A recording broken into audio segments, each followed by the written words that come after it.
এখন আমাদের সঙ্গে আছেন কংগ্রেস নেত্রী কৃষ্ণা দেবনাথ। তিনি বর্তমানে কিন্তু ভাইস প্রেসিডেন্ট প্রদেশ কংগ্রেসের। আগামী বা আসন্ন যে 2026-এর বিধানসভা নির্বাচন, সেই সম্পর্কে তার বিভিন্ন ক্ষেত্রে কি চিন্তা ভাবনা, কিভাবে ভাবছেন। তবে সবার আগে জেনে নেব তিনি কি করে কংগ্রেসে যোগদান করলেন। কংগ্রেসে যোগদান করলাম আমি 70 সাল, মানে 70 দশকে। এই 72-73-এর সময় আমি ছাত্র পরিষদ, যখন কলেজে পড়তাম তখন আমি ছাত্র পরিষদের সঙ্গে যুক্ত হই। সেই আমার শুরু, আমার পথ চলা সঙ্গে ছাত্র জীবন থেকে। তারপর আমি মহিলা কংগ্রেস হলাম। মহিলা কংগ্রেসে জয়েন করার পর আমি স্টেটের প্রেসিডেন্ট হলাম। হওয়ার পরে 8 বছর মহিলা কংগ্রেসের সভানেত্রী হওয়ার পরে আমাকে 2000 সালে আমাকে প্রণব মুখোপাধ্যায়, তখন তিনি আমাদের প্রদেশ কংগ্রেসের প্রেসিডেন্ট, তিনি আমাকে জেনারেল সেক্রেটারি করেন প্রদেশ কংগ্রেসে। এইভাবে আস্তে আস্তে তারপরে আমি 2026-এ আমি এখন ভাইস প্রেসিডেন্ট প্রদেশ কংগ্রেস। এছাড়া আমার একটা রাজনৈতিক আবহের মধ্যে আমি বড় হয়ে উঠেছি। যেমন আমার মা, আমার দাদু, আমার মাসিরা, তারা সবাই আমাদের স্বাধীনতা সংগ্রামী ছিলেন। সেই স্বাধীনতা সংগ্রামী আমাদের মধ্যে সেই এইটার লেগাসিটা আমি এখনো সেটাই বহন করে চলেছি। মহিলা কংগ্রেসে কত সালে এলেন এবং সেই সময় আপনি কি কি আন্দোলন করেছিলেন? মহিলা কংগ্রেসে আমি এলাম 93-তে। 93-তে এসে তারপর আমি আন্দোলন বলতে বহু আন্দোলন করেছি। যেমন নিহার বানু, যখন সেই এতে ফুলবাগানে নিহার বানুর উপর যে অত্যাচার হয়েছিল, থানা ঘেরাও থেকে শুরু করে, তারপরে কেয়া ভট্টা যে তার সন্তানকে পাল্টিয়ে দেওয়া হয়েছিল, মহিলা সন্তানকে, ছোট্ট বাচ্চা শিশু হয়েছিল মহিলা, সেই তাকে পাল্টিয়ে ছেলে সন্তান হয়েছিল, পুত্র সন্তান, তাকে পাল্টিয়ে ওখানে মহিলা শিশুকে দেওয়া হয়েছিল, কন্যা সন্তানকে দেওয়া হয়েছিল। সেই সব নিয়ে বহু রকম বৃহৎ আকারে আন্দোলন করেছি। এছাড়া আমাদের এখান থেকে বা পশ্চিমবাংলা থেকে কয়েকজন মহিলাকে এখান থেকে পাচার করে দেওয়া হয়েছিল আগ্রাতে। সেটার জন্য আমি বুদ্ধদেব ভট্টাচার্য, তখন আমাদের এখানকার চিফ মিনিস্টার ছিলেন, ওনার কাছে গিয়ে বলেছিলাম যে আপনাকে যেভাবেই হোক এই 3টে মহিলাকে ফিরিয়ে আনতেই হবে। তখন আমরা ওখানে বসে আন্দোলন করেছিলাম দিনের পর দিন। আমি রাইটার্স বিল্ডিং এ ওনারা বসতেন, রাইটার্স বিল্ডিং আমরা যেতাম দখল করতে, মানে প্রতিবাদ করতে যেতাম রাইটার্স বিল্ডিং এর সামনে। সেখানে গিয়ে আন্দোলনে আমাদের প্রায়, মানে অলমোস্ট প্রতিদিনই বলতে গেলে আমরা লালবাজারে গিয়ে আমরা বন্দী হয়ে থাকতাম। জেলে আমাদের লালবাজারে রাখা হতো। তারপর যতক্ষণ না পর্যন্ত জ্যোতিবাবু তিনি বাড়ি যাচ্ছেন ততক্ষণ পর্যন্ত আমাদেরকে আটক করে রাখা হতো।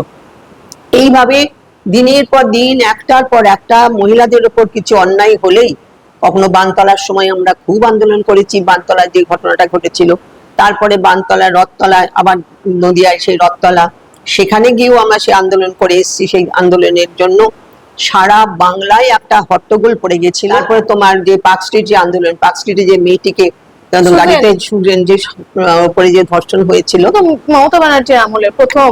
না ঠিক আছে, এগুলো তো আমি তখন করেছি এই আন্দোলনগুলো। দিদি, কতগুলো তাহলে প্রদেশ কংগ্রেস সভাপতি আপনি পার করলেন? অনেক কটা হলো, এই তো বলছি যে সিদ্ধার্থ শঙ্কর রায়, তারপরে হয়ে গেল আমার কাছে পার হলো আমাদের প্রণব মুখার্জি, তারপরে প্রিয়দাস মুন্সি, সোমেন মিত্র 2-3 বারই হয়েছে। তারপরে তোমার হলো মানস ভুঁইয়ার পরে প্রদীপ ভট্টাচার্য যে একবার হয়েছেন। তারপরে এখন শুভং দশ, প্রায় 7-8টা প্রেসিডেন্ট সঙ্গে আমি কাজ করেছি। কত বছর মানে কংগ্রেসের সঙ্গে যুক্ত? প্রায় ধরো এখন তো প্রায় অলমোস্ট 40 বছর তো হবে। আপনি একজনের নাম বললেন না, সেটা কি সচেতন ভাবে? যুব কংগ্রেস নেত্রী ছিলেন মমতা বন্দ্যোপাধ্যায়, যিনি এখন বর্তমানে তৃণমূল কংগ্রেসের মানে নেত্রী, প্রধান এবং আমাদের রাজ্যের মুখ্যমন্ত্রী। ওনাকেও তো নিশ্চয়ই পেয়েছেন। না, ওকে পেয়েছি তো 100 বার। ওকে আমি সভাপতি হিসেবে, আমাদের প্রেসিডেন্ট হিসেবে পাইনি। আমি যখন মহিলা কংগ্রেস প্রেসিডেন্ট, ও তখন যুব কংগ্রেসের প্রেসিডেন্ট হয়েছে। আমাদের কিরকম পেয়েছেন ওনাকে? না, মানে ওনাকে পেয়েছি মানে উনি খুব একটা আমাদের সঙ্গে মেলামেশা করতেন। আমাদেরকে সবসময় একটা নিচু স্তরে মানে ভাবতেন, নিচু স্তরের নেত্রী বা আমরা কোনো ক্যাডার, আমরা কোনো লিডার হতে পারি না, আমাদের মধ্যে সেই কোনো এই নেই, সম্ভাবনা নেই আমাদের মধ্যে, এরকম একটা মনোভাব ওনার ছিল। তখন ছিল এরকম মনোভাব? ওই রকমই তো বলছি, ওনারই তো মনোভাবটা ওই রকম ছিল। উনি কারণ মেয়েকে উনি সহ্য করতে পারতেন না তখন। অন্যান্য কংগ্রেসের অন্যান্য কোনো মহিলা নেত্রীকে কখনোই তিনি মানতেন না। তিনি ভাবতেন না যে তিনি ছাড়া আর কোনো নেত্রী বা কংগ্রেসের অন্য কোনো মহিলারা নেত্রী হতে পারেন। পূরবী মুখার্জি তিনি একটা সময় হয়েছিলেন। কতদিনের জন্য? না, কতদিন ভালো, বেশ কয়েক বছরে তিনি ছিলেন, করেছেন। কিন্তু তারপরে আর আমরা এখন আর কোনো মহিলা, কোনো মহিলা নেত্রী মানে প্রদেশ কংগ্রেসের নেত্রী প্রেসিডেন্ট হিসেবে এখন আর কেউ আসেননি। দীপা দাসমুন্সিকে অনেকবার বলা হয়েছিল, তাকে বলা হয়ে অনেকবার তাকে রিকোয়েস্ট করা হয়েছিল যে তুমি ওয়েস্ট বেঙ্গলের হও, প্রদেশ কংগ্রেসের সভাপতি হও, সভানেত্রী হও। উনি কিন্তু রিফিউজ করেছে, বলছে না আমি সভাপতি হতে পারবো না, হব না। এরকম চেষ্টা করা হয়েছিল, ওনাকে অনেকবার বলা হয়েছিল, এবং আমরাও চেয়েছিলাম যে দীপা দাসমুন্সি আবার ফিরে আসুক আমাদের কংগ্রেসের প্রেসিডেন্ট হিসেবে, কিন্তু দীপা মোদী সেটাতে রাজি হন, মানুষের নেই। কিন্তু দীপা দাসমুন্সি এখন এতটা ইনঅ্যাক্টিভ কেন, কিছু বলতে পারেন? না, ইনঅ্যাক্টিভ উনি নন, উনি স্টেটের যে রাজনীতিটা, সেই রাজনীতিটা স্টেটের সঙ্গে আর করেন না। এটা উনি এখন কেরালে আছেন, কেরালার ওখানকার অবজারভার, এবং তিনি এর আগে এতে ছিলেন অন্ধ্রতে, অন্ধ্রে হয়েছিলেন। তারপরে তিনি বিভিন্ন স্টেটে, তিনি অন্যান্য কয়েকটা জায়গা তিনি ওখানকার অবজারভার দেখাশোনা করেন এবং অত্যন্ত ভালো ফল করিয়েছেন। আমরা দেখেছি কেরালাতে হয়েছে খুব ভালো, এবং তার সঙ্গে অন্ধ্রতে খুব ভালো ফল করেছে। তারপরে উনি এখন general secretary all India Congress কমিটির AICC তে। অভয়ার মা এখন যে বিজেপির প্রার্থী হলেন, এটাকে কিভাবে দেখছেন? এতে কি সাধারণ মানুষের যারা নেমেছিলেন তাদের কি আবেগে খানিকটা আঘাত করলো? অবশ্যই, অবশ্যই এটারে খুব ভালো চোখে দেখছি না। তার কারণ হচ্ছে উনি যেভাবে হঠাৎ করে রাজনীতিতে যুক্ত হয়ে গেলেন, সেটা আমার মনে হয় ঠিক করলেন না, উনি ভুল করলেন।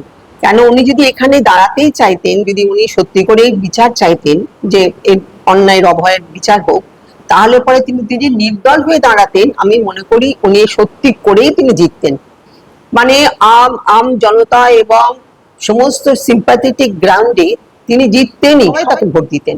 কিন্তু এখন এমন একটা জায়গায় গিয়ে দাঁড়িয়েছে যেখানে আমার মনে হয় উনি খুব ভুল করলেন, এটা না করলে মনে হয় ভালো করতেন। এবারে প্রদেশ কংগ্রেস এককভাবে লড়াই করবার একটা সিদ্ধান্ত নিয়েছে, কিন্তু একটা তো বাস্তব কথা যে আপনাদের দলে এখন অত কর্মী নেই। যা হয়, যারা শাসন ক্ষমতায় থাকে তাদের দিকেই বেশিরভাগ ছেলেপুলেরা চলে যায়, কর্মীরা থাকে, কারণ তারা অনেক কিছু সুযোগ সুবিধা সেখান থেকে পায়, যেটা আপনাদের দলের পক্ষে এক্ষুনি দেওয়া হয়তো ছেলেদেরকে সম্ভব না বা কর্মীদেরকে দেওয়া সম্ভব না। সেখানে দাঁড়িয়ে এইটা আপনি এতদিনের রাজনীতিবিদ কি ভাবেন, এই সিদ্ধান্তটা কি খুব ঠিক হলো? না না, অবশ্যই। আমি তো ফার্স্ট বলেছিলাম, শুভঙ্কর যখন এখানে আমাদের সভাপতি হলেন, এখানে এলো যখন, আমি সেই দিনই প্রথম দিন আমি শুভঙ্করকে বলেছিলাম যেন আমরা একলা লড়ি, আমরা যেন একলা লড়ি। তোমাকে আমি প্রথম দিন এসে বলে দিলাম। ও তারপর থেকে আমরা যখন দিল্লির যারা নেতা আমাদের আছেন, তারা অবজারভার যারা এখানে আছেন, তাদের সবাইকে সবাই মিলে আমরা বলেছি আমরা একা লড়বো এবার।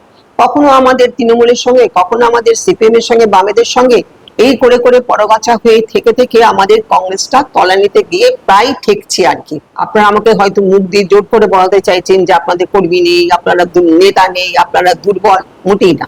কংগ্রেস 294টা আসনের মধ্যে বায়োডাটা দিতে বলা হয়েছিল, প্রায় 2010টা বায়োডাটা সেখানে জমা পড়েছে। কংগ্রেসে এখনো তারা কিছু না পেয়ে এখনো তারা লড়াই করে যাচ্ছে, শুধু কোনো টাকার লোভে নয়, প্রলোভনে পা দিয়ে নয়। এই যে ধান্দাবাজি, দলপাল্টা নিয়ে দলবদ্ধ করা, এই কংগ্রেস থেকে একবার যাওয়া তৃণমূলে, তৃণমূল থেকে কখনো বিজেপিতে, বিজেপি থেকে অমুক দলে, এই লাফিয়ে লাফিয়ে দল বদল করে যাওয়ার কারণটাই একটাই হচ্ছে, সেখানে গিয়ে তারা কিছু কামাবে বলে। এই যে আজকে যারা সরকারে আছে তারা দল ভাঙে, কংগ্রেসকে দল ভাঙে, তারা তো ওখানে আছে, দলকে বড় করেছে, এবং দলকে বড় করেছে কারণ তারা মানে সেখানে স্বার্থের জন্য, টাকা পয়সা লোভ এবং অন্যান্য সমস্ত স্বার্থের জন্য তারা কিন্তু সেখানে গেছে। আর যারা এখানে এখনো আছে তাদেরকে আমি কুর্নিশ জানাই, তাদেরকে আমি সহস্র কোটি প্রণাম শুভেচ্ছা জানাই। এই কারণে নির্লিপ্ত ভাবে তারা ভালোবেসে, কংগ্রেসটাকে ভালোবেসে, দলটাকে ভালোবেসে তারা এখনো কংগ্রেসটা করছে। 2011 সালে যখন তৃণমূল কংগ্রেস ক্ষমতায় আসে, সেই সময়ও কিন্তু কংগ্রেস তাদের সঙ্গে জোট করেছিল, এবং সেই জোটের সুবিধে তৃণমূল কংগ্রেস ভীষণভাবে পেয়েছে, সেটা রাজ্যবাসী থেকে শুরু করে সকলেই দেখেছেন। তাহলে আপনি কি এখন মনে করেন যে ওইভাবে তৃণমূল কংগ্রেসের সঙ্গে 2011-তে জোট করাটা ঠিক হয়নি, ভুল হয়েছিল? হ্যাঁ, নিশ্চয়ই। আমি এটা বলছি যে না, যেহেতু সেই সময় করেছিল AICC, শুনুন, আমাদের একটা তো প্রদেশ কংগ্রেস শুধু নয়, আমাদের একটা অল ইন্ডিয়া কংগ্রেস কমিটি, একটা বিরাট দল আমাদের। এই অল ইন্ডিয়া কংগ্রেস কমিটি আবার খানিকটা কি চিন্তা ভাবনা করেছিলেন জানি না, তখন বামফ্রন্টকে সরানোর জন্য, বামফ্রন্ট যাতে এখানে না থাকে এত অত্যাচার, সেই জন্য তাদের সরানোর জন্য হয়তো সেই সময় আমাদেরকে বলা হয়েছিল যে তোমরা এটা করো, জোটটা করো। তার ফলে আমাদের অনেক ক্ষতি হয়েছে, অনেক ক্ষতি হয়েছে। তৃণমূলের মানে যিনি এখন আমাদের মাননীয় মুখ্যমন্ত্রী, তিনি বলছেন আমি কংগ্রেস করেছি, আমার ঘেন্না লেগে হয়েছে। তিনি কংগ্রেস থেকে বেরিয়ে গিয়ে, কংগ্রেস থেকে জন্ম লগ্ন থেকে তিনি কংগ্রেসে ছিলেন, সেই কংগ্রেস থেকে জন্ম নিয়ে তিনি গেলেন অন্য দল করলেন, দল করে তিনি নাম দিলেন কি না তৃণমূল কংগ্রেস। সেই তাতেও আমাদের তৃণমূল, আমাদের কংগ্রেসের সমস্ত কিছু অর্থনৈতিক দিক থেকে বলুন, সাহায্যের সবকিছু সাহায্যের দিক থেকে বলুন, কংগ্রেসের জন্যই আজকে তারা ক্ষমতায়, সেই সময় ক্ষমতায় এসেছিলেন। তারপরে বলছে যে কংগ্রেসকে আমরা ঘেন্না করি, কংগ্রেসকে আর ভালো লাগে না। তার ফলে আমাদের যারা মন্ত্রী একজন হয়েছিল তারা কিন্তু সেদিন সেখান থেকে ছেড়ে বেরিয়ে চলে আসে। ভুলই হয়েছিল, অবশ্যই ভুল হয়েছে, অবশ্যই ভুল হয়েছে। দলের সিদ্ধান্তই বলুন বা আমাদের দিল্লি অল ইন্ডিয়া কংগ্রেসের কমিটির কথাই বলুন, আমরা কেউ চাইনি যেতে। এখন তো দিদি অনেকেই এত বছর ধরে, যেহেতু মমতা বন্দ্যোপাধ্যায় এইবারেরটা হলে উনি 4টে টার্ম থাকবেন, প্রায় 20 বছর থাকবেন, এখন 15 বছর প্রায় কমপ্লিট হতে চললো উনি সরকারে রয়েছেন। তো প্রচুর তো তৃণমূল কংগ্রেস থেকে, সিপিএম থেকে, বিজেপি থেকে অনেকেই প্রতিদিনই বলা যায়, এবং এই ভোটের আগে আগে তো সেই মুড়ি মুড়কির মতো মানে তৃণমূল কংগ্রেসে যাচ্ছেন। তো আপনার ক্ষেত্রে কি কখনো এরকম অফার এসেছিল? ইনডাইরেক্টলি তো এসছেই, ইনডাইরেক্টলি এসেছে, ওরাও এসেছে, বিজেপি থেকেও আমাকে একজন বলেছিল, কিন্তু আমি কোনোদিনই এটা অ্যাকসেপ্ট করতে পারিনি। আমি কোনোদিনই পারিনি, আজও পারবো না।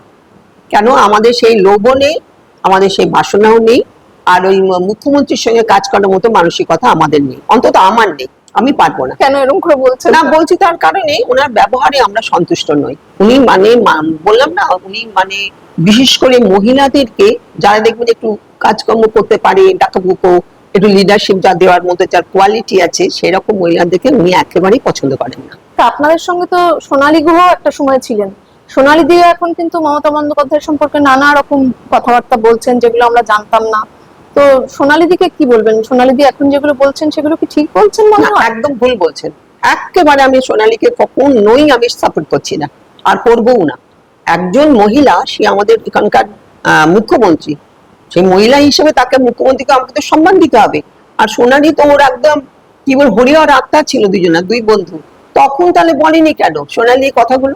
এখন বলছে এই কথাগুলো, এই কথাগুলো বলাটা কিন্তু সোনালীর পক্ষে মোটেই উচিত নয়। আমি এটা কিছুতেই মানতে পারি না। মানে আপনি বলছেন যে যদি কোনো দোষ ত্রুটি ছিল মমতা বন্দ্যোপাধ্যায়, উনি তখনই বুঝতে পেরেছিলেন, তাহলে তখন না বলে এখন হঠাৎ করে? সেইটাই তো আমার বক্তব্য। আমি বলছি হঠাৎ করে তুমি এখন হঠাৎ করে এই কথাগুলো তোলার কি যুক্তি আছে? ওনা তো অনেক কিছু ওকে দিয়েও ছিল, ওদের ডেপুটি স্পিকার টিকেটও হয়েছিল, তারপরে তুমি হঠাৎ করে তার সম্বন্ধে এই আজে বাজে অবান্তর কথাবার্তা বলা, এটা কিন্তু খুব বাজে করলো। বিজেপির হয়ে লড়াই টড়াই করা একটা ইচ্ছে ছিল, সেটাও হয়তো পাইনি বা কিছু হয়নি। আমার মনে হয় মেন্টালি ও খুব একটা সুস্থ নয় এখন। সম্প্রতি আপনি জানেন যে সংসদে যে মহিলাদের সংরক্ষণ 33%, সেটা করবার জন্য কিন্তু আবার করে আমাদের যে বর্তমান বিজেপি সরকার তার জন্য উদ্যোগী হয়েছে। এটাকে আপনি কিভাবে দেখছেন একজন মহিলা রাজনীতিবিদ হিসেবে? এটা পুরোটা একটা রাজনৈতিক চাল, রাজনৈতিক চাল ছাড়া আর কিচ্ছু নয়।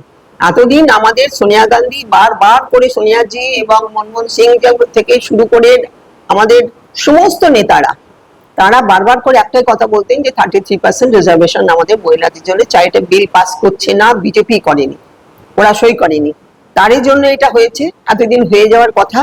আমাদের সোনিয়াজি বারবার করে চেয়েছিলেন এটা, কিন্তু ওরা করতে দেয়নি। আর আজকে এই কথাটা বলছে, তার কথা সামনে যেহেতু 5টা স্টেটের নির্বাচন, সেই নির্বাচনের আগে রাজনীতিতে একটা রাজনীতির খেলা খেলছেন উনি একটা।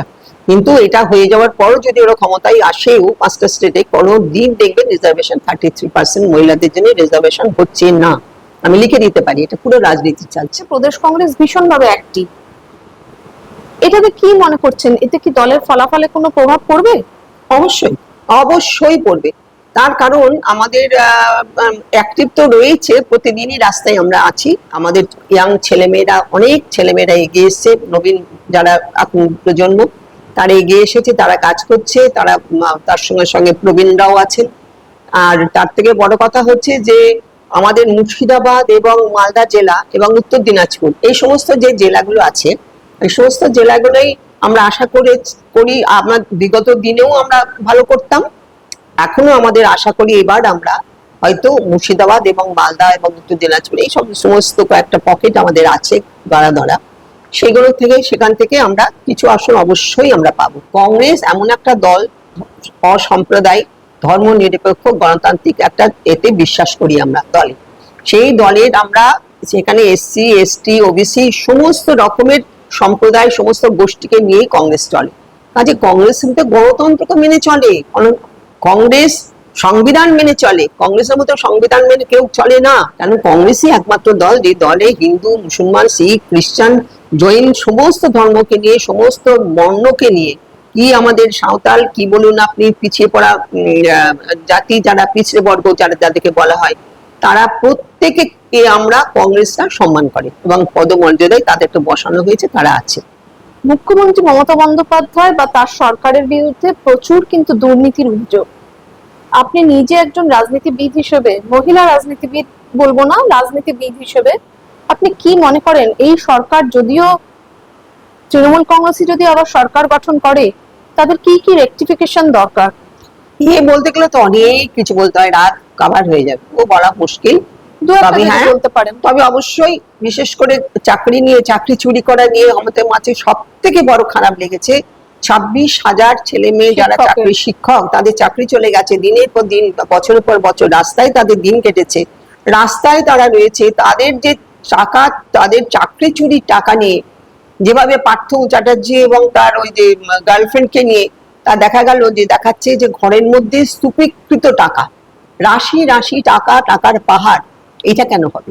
এইটা কেন হবে? একজন শিক্ষামন্ত্রী তার ঘর থেকে, তার গার্লফ্রেন্ডের ঘর থেকে টাকা উঠছে, ভাবা যায়? 8,000-এর মতো স্কুল আজকে বন্ধ হয়ে আছে, শিক্ষকদের চাকরি নেই। সেখানে মিড ডে মিল আমাদের কংগ্রেস, সেন্ট্রাল গভর্নমেন্ট আমাদের কংগ্রেস তখন মিড ডে মিল তৈরি করেছিল, দল ছুট যাতে না হয়, স্কুল ছুট না হয়, যাতে তাদেরকে মিড ডে মিল খাওয়ানোর জন্য। সেই জব, হ্যাঁ, সেগুলো পর্যন্ত বন্ধ হয়ে গেছে। তারপর সরকারি কর্মচারীরা ডিএ পাচ্ছে না, সেই ডিএর জন্য হাউতাশ করছে। অথচ দেখুন খেলা মেলা এই এতে পুজোতে সমস্ত যেমন লাখ লাখ টাকা উড়িয়ে দেওয়া হচ্ছে, সেই লাখ লাখ টাকাগুলো কার টাকা? সেই টাকাগুলো তো সাধারণ জনগণের টাকা, ট্যাক্স পেয়ারদের টাকা। আজকে কেন তাদেরকে না দিয়ে, তাদের প্রতি আজকে কর্মসংস্থানের ব্যবস্থা না করে, তাদের মাথার উপর ছাদ নেই, পেটে ভাত নেই, তারপরে ছেলে মেয়েগুলোকে স্কুল থেকে তাদের বাড়িতে চলে আসতে হচ্ছে খাওয়ার অভাবে, তাদের আজকে তারপরেও কি বলুন যে সরকার আসবে কি না আসবে সেটা পরের কথা, ভবিষ্যৎ বলবে, জনগণ বলবে। সে যদি জনগণ, মানুষ যদি ভোট দেয়, ভোট দেবে, তাতে কিছু যায় আসে না। কিন্তু মানুষ তো এগুলো দেখেছে, চোখে আঙুল দিয়ে দেখিয়ে দেওয়া হয়েছে কিভাবে তারা টাকা চুরি করেছে, কিভাবে তারা দুর্নীতি করছে। কিন্তু আমি কিন্তু অত্যন্ত কি বলবো, অত্যন্ত ব্যথিত এই পশ্চিমবাংলার অবস্থার দিকে, চিত্র দেখে। কেন আমরা বিধান রায়ের স্বপ্নকে আমাদের চোখের সামনে দেখেছি, বিধান রায় কিভাবে একটা তিল তিল করে তৈরি করেছেন এই পশ্চিমবাংলাকে।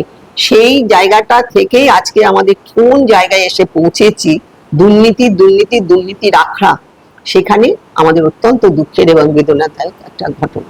আমরা কৃষ্ণা দেবনাথের সঙ্গে কথা বললাম, বেশ অনেকগুলো বিষয় উঠে এলো, কিন্তু যেটা উনি খুব নির্দিষ্ট করে বললেন যে মুখ্যমন্ত্রী মমতা বন্দ্যোপাধ্যায় কিন্তু কোনোভাবেই মহিলা যাদের লিডারশিপ দেওয়ার ক্ষমতা আছে সেই রকম কোনো রাজনীতির অঙ্গনের মানুষকে তিনি পছন্দ করেন না, এবং সেই কারণেই তার কাছে অফার আসা সত্ত্বেও কিন্তু তিনি ওই দলে যাননি। আরেকটা খুব গুরুত্বপূর্ণ বিষয় তিনি বললেন, যেটা এবারের ভোটে একটা বড় ইস্যু হতে পারত, সেটা হচ্ছে অভয়ার মা যেভাবে একটি নির্দিষ্ট রাজনৈতিক দলের সদস্য হলেন এবং তিনি তাদের হয়ে ভোটে লড়াই করবেন তার সিদ্ধান্ত নিয়েছেন এবং তিনি প্রার্থীও হয়েছেন, এটাকে তিনি একেবারেই ভালোভাবে নিতে পারলেন না। কারণ প্রচুর মানুষের আবেগ জড়িয়েছিল ওই অভয়ার মৃত্যুকে নিয়ে। কারণ মানুষ চেয়েছিল অভয়া যাতে বিচার পায়, সেই বিচারটা পেলেই কিন্তু সেই বিচারটা যেন আমরা সকলেই পেতাম, আমাদের সকলের ঘরেই যেন বিচারের আনন্দ আসতো, আবার যে বিচার পাওয়া যায় এই রাজ্যে সেটা যেন আবার করে প্রতিষ্ঠিত হতো, মানুষের অধিকার প্রতিষ্ঠিত হতো।